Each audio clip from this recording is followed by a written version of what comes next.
Hello guys, आज हम लोग इस वीडियो में चैप्टर 1 क्लास 9th सिविक्स का चैप्टर 1 को पढ़ेंगे, जिसका नाम है लोकतंत्र का क्रमिक विकास। देखिए, इस चैप्टर के आपको पेज नंबर 5 तक हो गया। ठीक है, आज हम लोग पढ़ेंगे 6 से। तो आप क्या करिए, इस चैनल की प्लेलिस्ट में जाकर उस पहले के वीडियो को देख लीजिए, ताकि आपको इस चैप्टर को समझने में कोई दिक्कत या परेशानी न हो।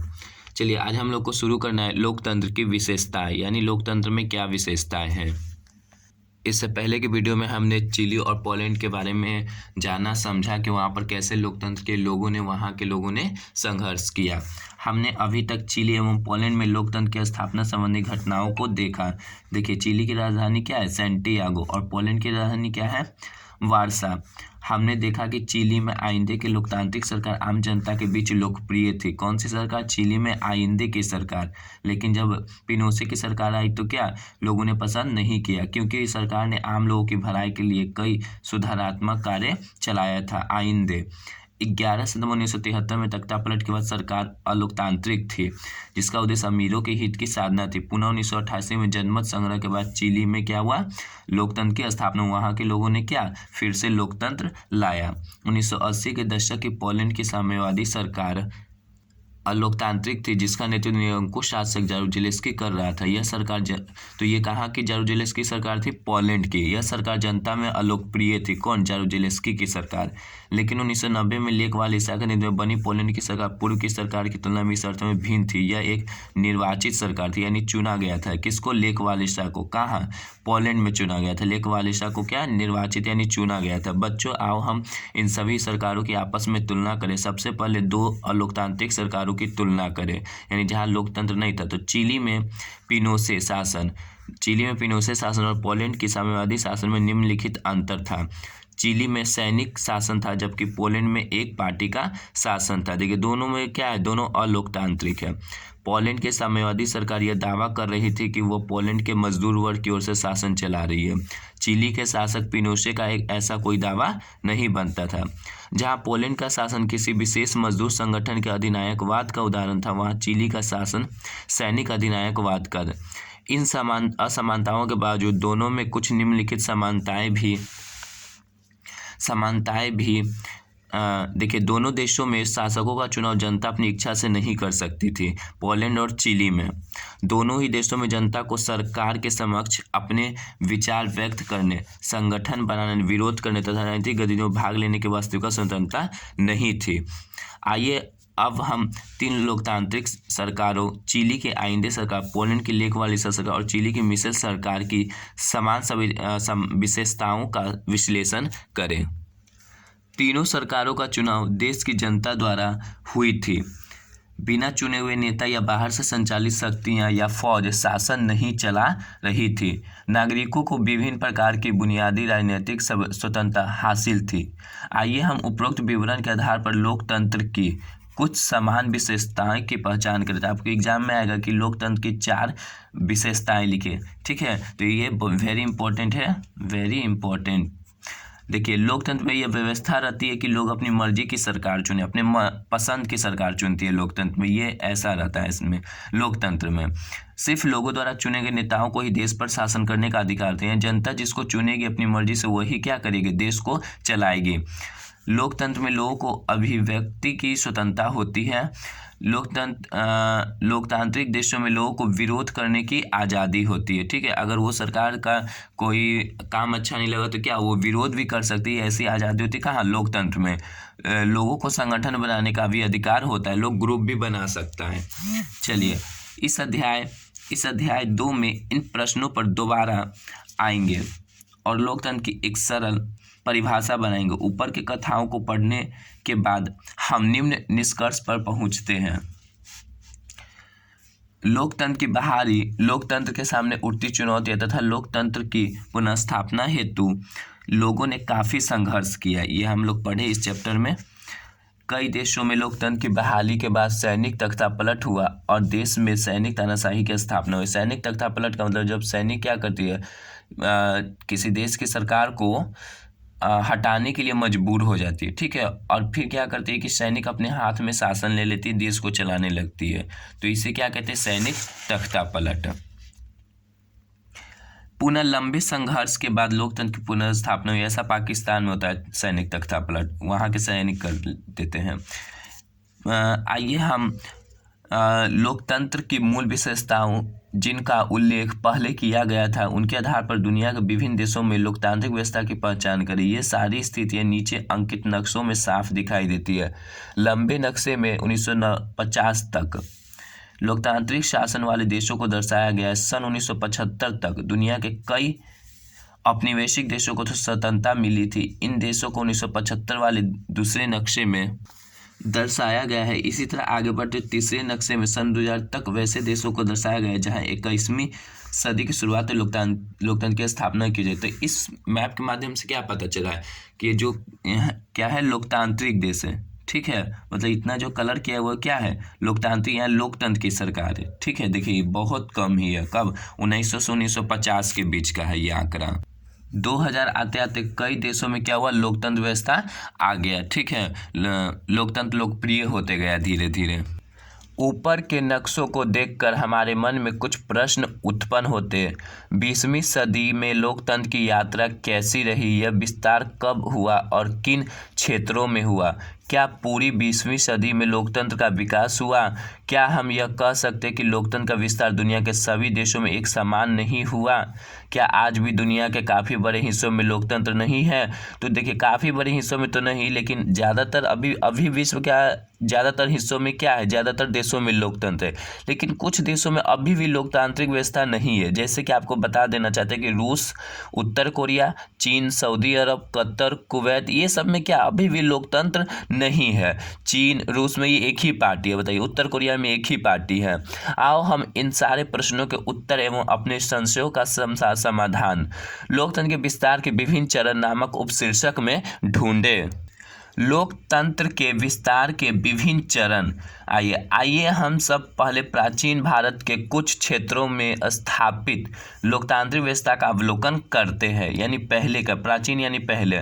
ईसा पूर्व 6ठी शताब्दी में बुद्ध काल में गंगा घाटी के कई गणराज्यों में लोकतांत्रिक शासन व्यवस्था के प्रमाण मिलते। कहाँ? भारत में।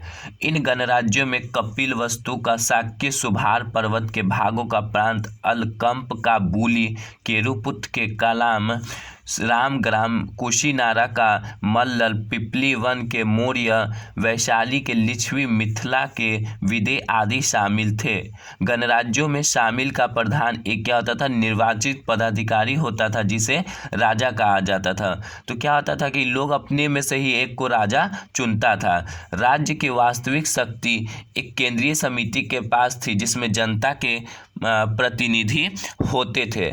ये सभी प्रतिनिधि भी क्या? राजा कहलाते थे। कहा जाता है कि लिच्छवी गणराज्य में केंद्रीय समिति में 1707 राजा प्रतिनिधि थे।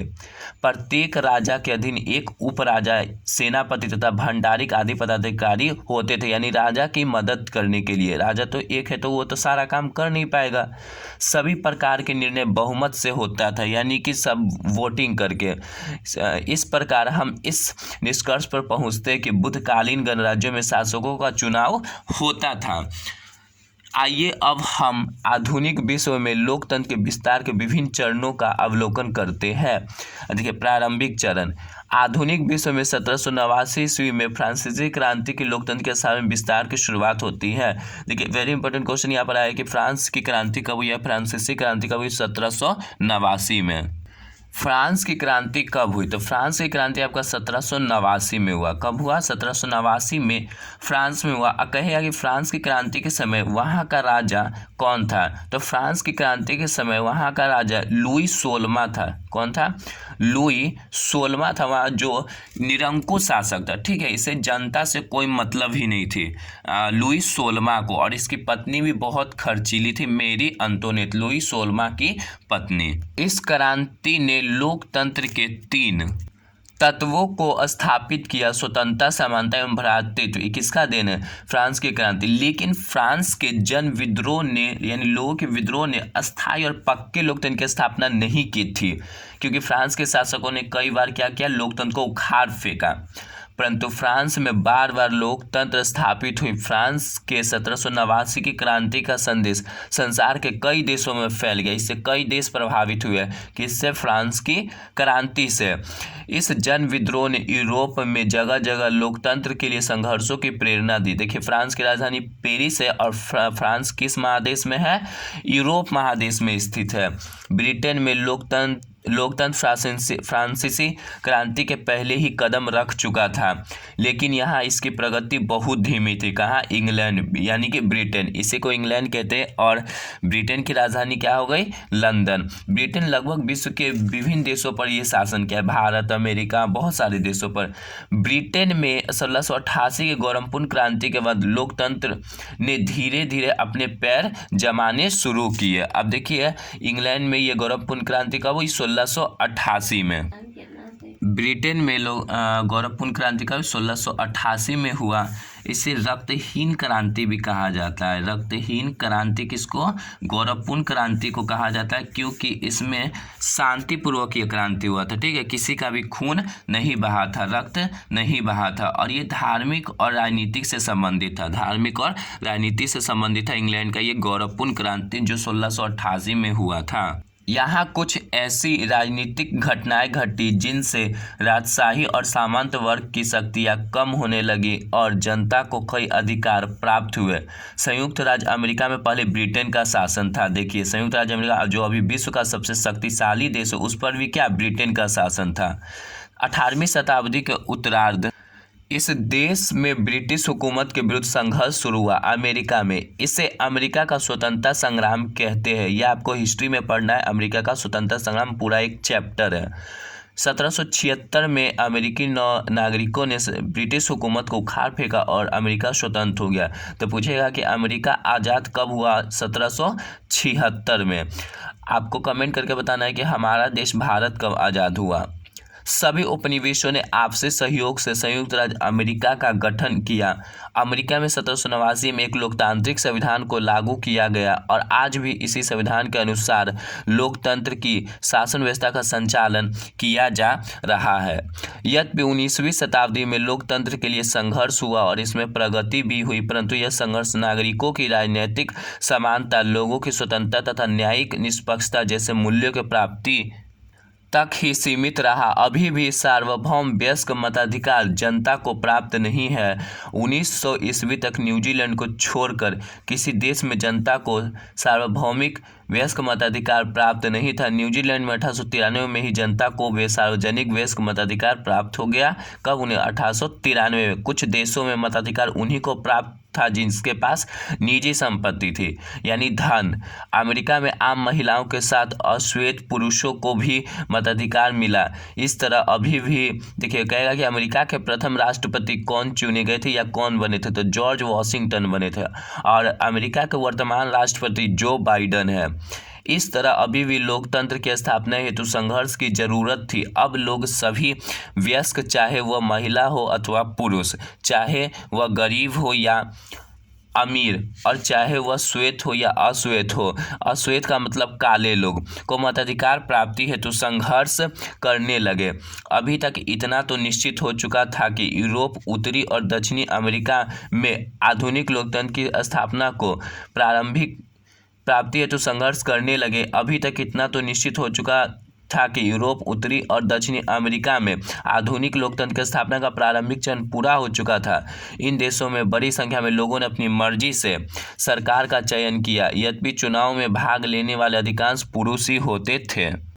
आज के लिए इतना ही रहने दीजिए गाइस। आपको इस पेज नंबर 12 अगले नेक्स्ट वीडियो में जल्द ही बताया जाएगा। Thanks for watching my video.